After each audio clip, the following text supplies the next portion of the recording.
This song has at least four different genres contained within. Two that we didn't even know were coming yet. But there's electro, which of course was the flavor du jour in the early 80s. Same for hip hop. Then, of course, he released it on techno hop records. Techno, that's three. And the 808 is absolutely a house drum set. So there's your four. You got hip hop, you have electro, you have techno, and you have house, all in one song. 4.5 minutes.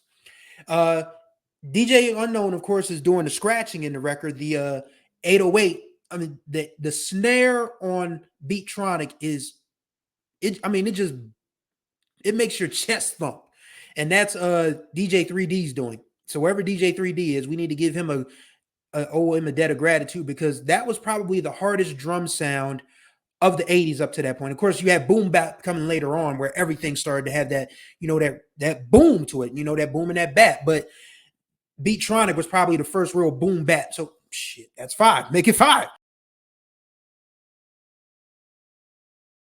1984 is absolutely a top 10, probably a top 5 year in the last 50 years of music, because there's so much going on with different sounds, different genres, different artists, different musicians, eras, you name it. 84 was a great year. And we are going to go out to LA and the West Coast this time, where the early stages of West Coast rap began to take shape. Going to talk about a gentleman known as the Unknown DJ, or DJ Unknown, born Andre Manuel, or Manuel, could be Manuel because his middle name is Pierre, so it could be Pierre Manuel. But yes, Andre Manuel, born in Detroit, actually. So yes, this has Midwest and West Coast roots. He made his way out to Los Angeles in the late 70s, early 80s, and after getting immersed in the music scene out there, he decided to take a electronic music course at Long Beach Community College. Imagine how interesting that is in the early 80s to be able to take a course how to learn how to work synthesizers and different things of that nature. Had to be pretty damn cool. So he starts this label called Techno Hop. Techno Hop, there's your first hint, is better known as the label that Ice-T released his first song on, which of course is thought of as to be the first gangster rap album song, 6 in the Morning. But DJ Unknown had his own sound, a thunderous, funky sound. And the song he put out with DJ 3D called Beatronic, it has to be one of the most influential songs of the decade, and definitely in 1984. It is 4.5 minutes of just thump. There's no other way to put it. 4.5 minutes of thump. You get this awesome intro. The bass is incredible. And we'll talk more about that in a minute. And the synthesizer. There's so much. There's no lyrics to this song. So this is a break dancer's delight. Of course, this is 1984. This is when people had their sweatsuits and their cardboards and their Kangos and their Adidas shell tops, and they were just going for what they know. All right, let me stop. But yes, this song has at least four different genres contained within. Two that we didn't even know were coming yet. But there's electro, which of course was the flavor du jour in the early 80s. Same for hip hop. Then, of course, he released it on techno hop records. Techno, that's three. And the 808 is absolutely a house drum set. So there's your four. You got hip hop, you have electro, you have techno, and you have house, all in one song. 4.5 minutes. DJ Unknown, of course, is doing the scratching in the record. The 808.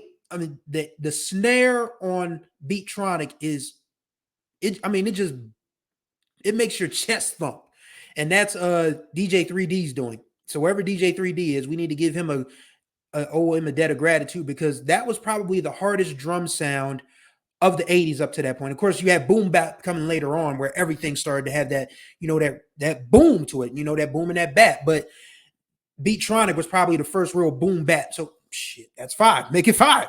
Okay. And the synth parts are played by Daniel Perfect Tommy Sofe on the Oberheim 8. If you're not familiar with that particular synthesizer, if you've ever heard Van Halen's Jump, dun, dun, dun, dun, dun, dun, dun. That synthesizer. So these three got in the studio and said, we are going to program this drum to be as hard hitting as possible. We're going to do something with this bass that just, rumbles within your system. And these high patchy synth parts are going to absolutely just blow your mind. And Unknown, scratch your heart out.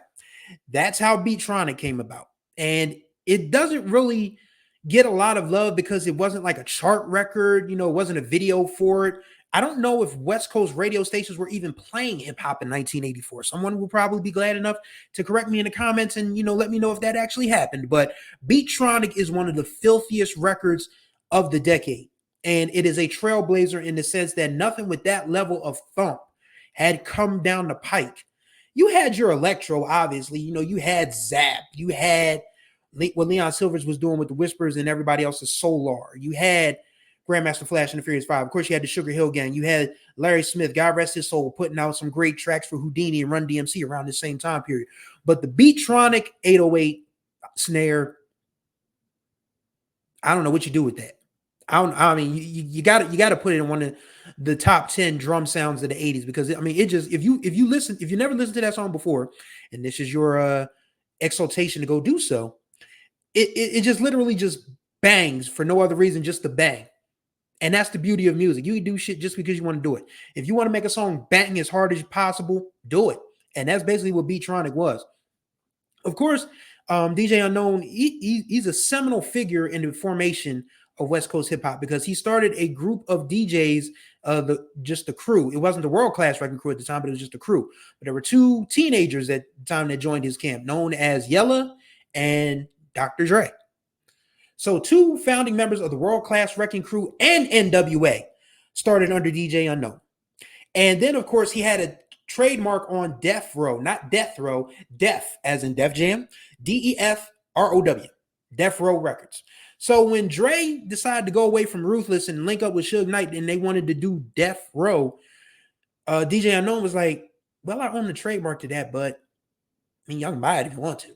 So they did. And then, of course, Suge Knight got the idea to literally make it Death Row, like sitting on Death Row. So much. And, of course, he was all DJ Unknown was part of MC8's Compton Most Wanted crew.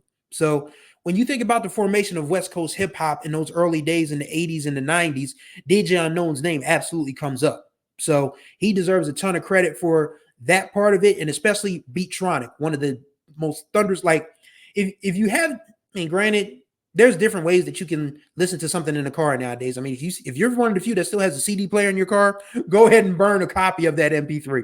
Or it's not on stream, unfortunately, but you can put it up on YouTube on your phone, and you still have an aux cord. You can still let Beatronic thump as loud as you want while you're driving, and you won't be disappointed while doing so.